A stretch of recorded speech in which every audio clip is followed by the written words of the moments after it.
maybe I can get you to introduce yourself to the room for those of you that don't know you. It's like I know not everyone, but almost everyone in this room. So SymphonMe is pretty much the Duolingo for music, but even better than that.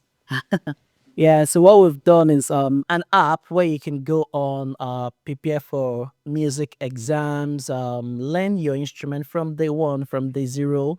And we've secured partnerships and license from the likes of ABRSM, the largest examination body for music across the world, which allows us to offer our products in over 90 countries today.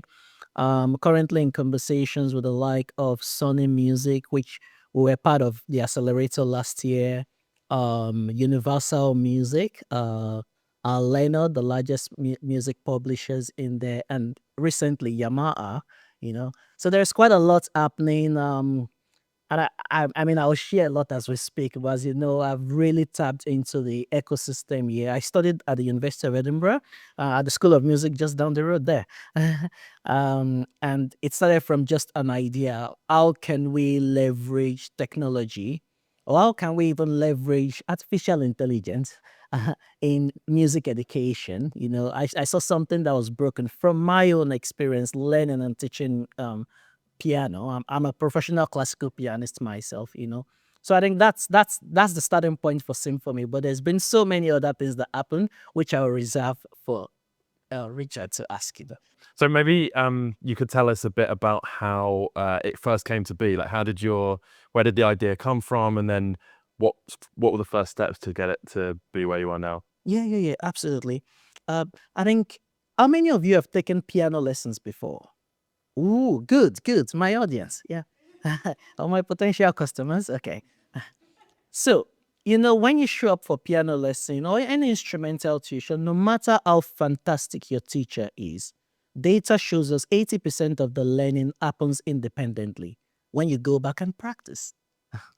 For a lot of young children, even adults, if you're not from a musical family, you actually mostly can't tell if you're doing it right or wrong. You can assume, and that just slows down the learning curve. We find like a lot of people dropping out after some time just because they're like, it feels like I'm not progressing, because you can't measure that during the week, not until you step back with your teacher again. But data also shows us that 62% of those learners are leveraging digital technologies, from just watching YouTube videos to apps like SymphonMe to so many other tools out there to support their learning. That's really where SymphonMe comes in, augmenting that learning experience. But all equally, I'll go back to your question.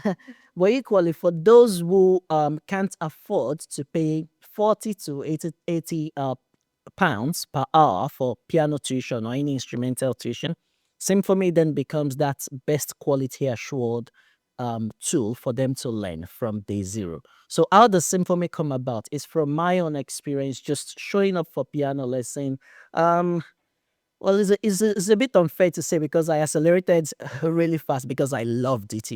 But that's not the case for so many other people who studied at the same time as me. And then when I became a piano teacher, I experienced the same thing. Worked with the National Youth Choir of Scotland for about 4 years therein. And I was kept on asking the same question: what can we do differently? These are with educators 30 plus years teaching in the education space. And it's like we need to bring in technology in a way like no one knows, because music education, as you can tell, is very traditional. So I went to the head of music I think close to second semester of my final year. Please advise anyone not to change their courses at that point. But I just made a case. I was like, you know what? I think I've had a good grade all through uni. I can pull this off. I want to change my courses. I think I feel a sense of purpose. Like I want to dig deeper into this. So it became a research topic at the university. I was assigned the supervisor and all. And the outcome of that research was just SymphonMe. Pretty much. Like that's really what we need. Yeah.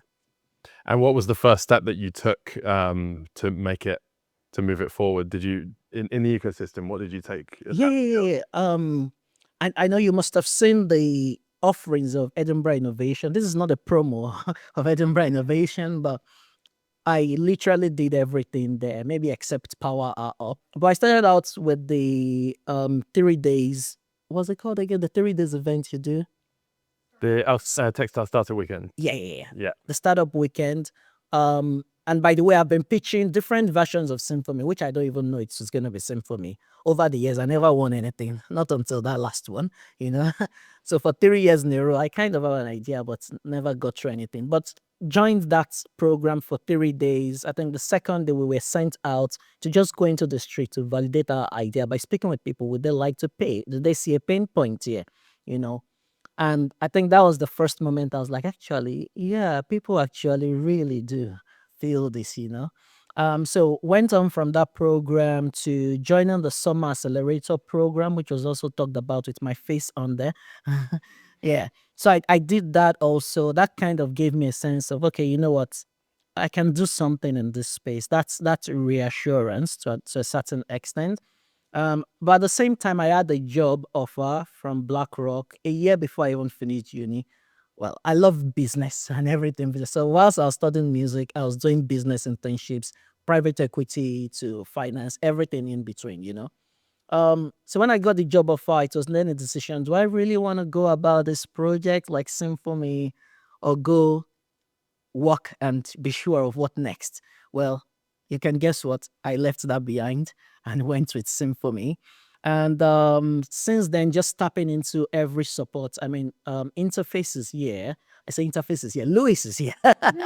Louis from Interfaces here, which we've done so many projects with them, from Converge to just name it. Like I think I've soaked up most of what Scotland has to offer for startup, for anyone starting a company, which is amazing. Yeah. So I think that's really what supported me in the early days till date. Yeah.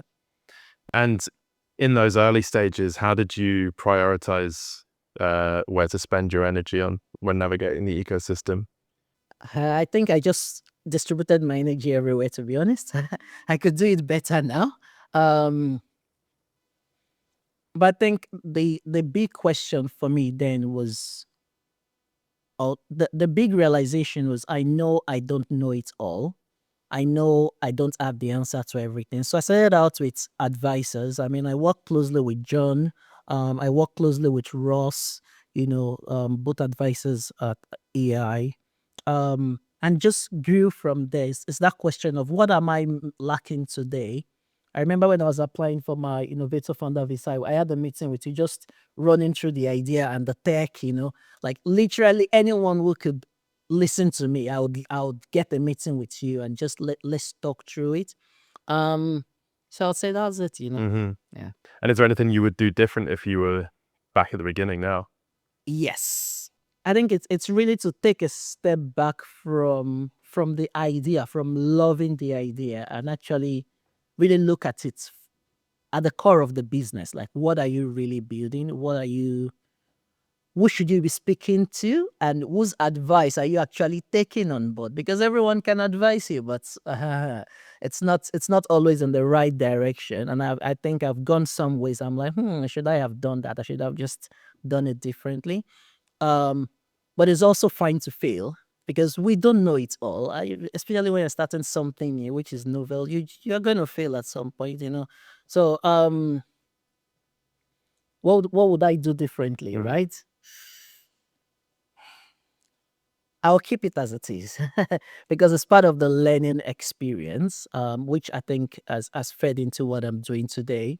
Um, in terms of building a team, I think the single most important thing I learned is not to just distribute title for the pitch deck sake. So CTO, COO, da da da.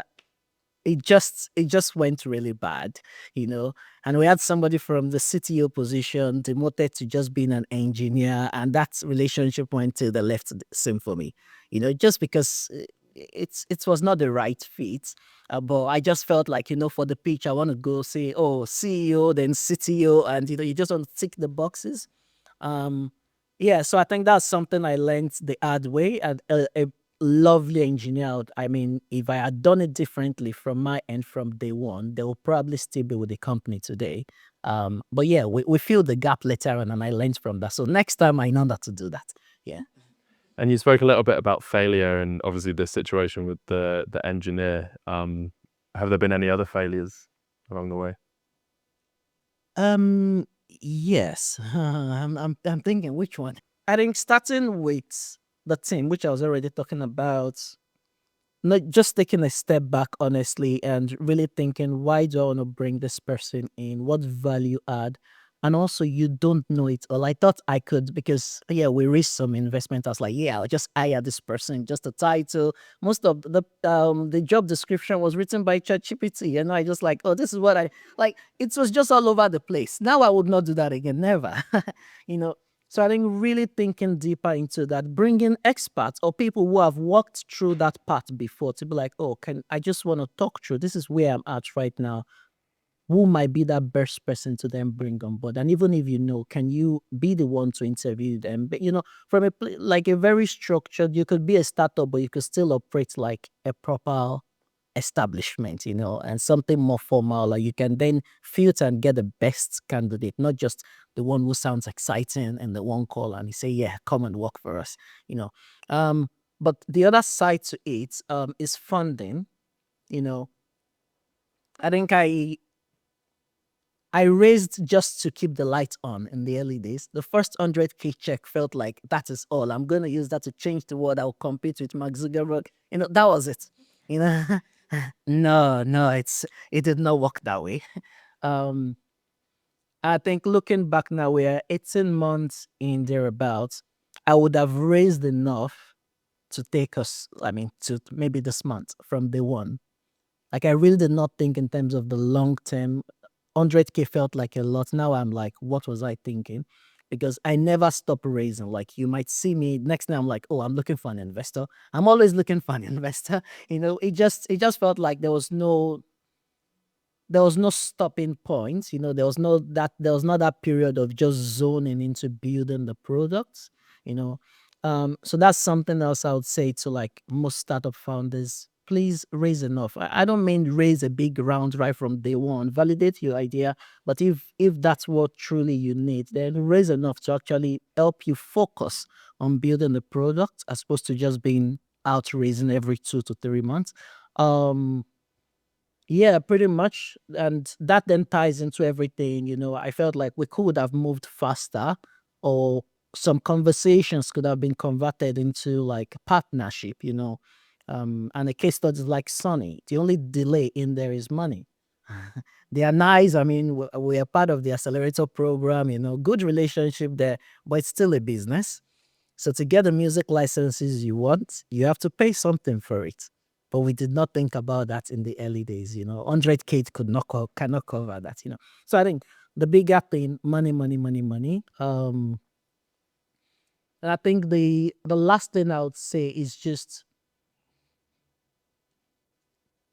advices in there. To be honest, I felt like I was listening to everyone, which is also great, to be honest, because if you do not do that, or if you don't do that, you don't know who you should be listening to.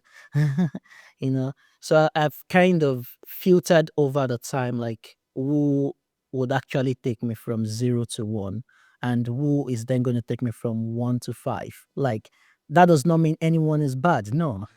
And equally, some are not great either. But you learn that over time, and I think that's something I've really come to learn. Then I did the most spontaneous thing I think I've done in a long time was booking a flight to San Francisco and just going there for 5 weeks, immersing myself in that ecosystem. That changed everything. And well, validated that yeah, we're doing something right here. Like it looks like my foundation is really, really strong. From what I've learned across Scotland, is then like how can we go from where we are today to like actually building a product, a scalable product across the globe. Yeah. And having been to San Francisco, what do you think's missing in Scotland? That's a big one to say. Yeah. I wouldn't say missing, but more of what we are already doing that we can do more of. Which is, Duncan was talking about Duncan, right? Yeah. I was talking about the E zone, that space. John was talking about E corner. I think that's what all San Francisco is all about. a space for people to just come together, do things together. You could bump into the next, I don't know. I mean, amazing founders. There are founders I've been following closely on LinkedIn. I was like, they seem so far away. I was just like, whoa, you're doing amazing stuff. But we met in parties. Like, I mean, these are tech parties. Not okay. That's the flip side of San Francisco. After every stuff like this, there's always a party there after. Literally, a DJ doing something. And I'm just like, wait a minute, that's this person. Oh, wow, that's this person. And it's just like it's such a flat structure. It sounds, and that's I really love econ. I'm a champion of econ myself. That's really what San Francisco is all about. Like, you're looking for that next person that could take your idea to the next level. So collaboration, I would say, is the single most important thing. I know I went there with the mindset of funding.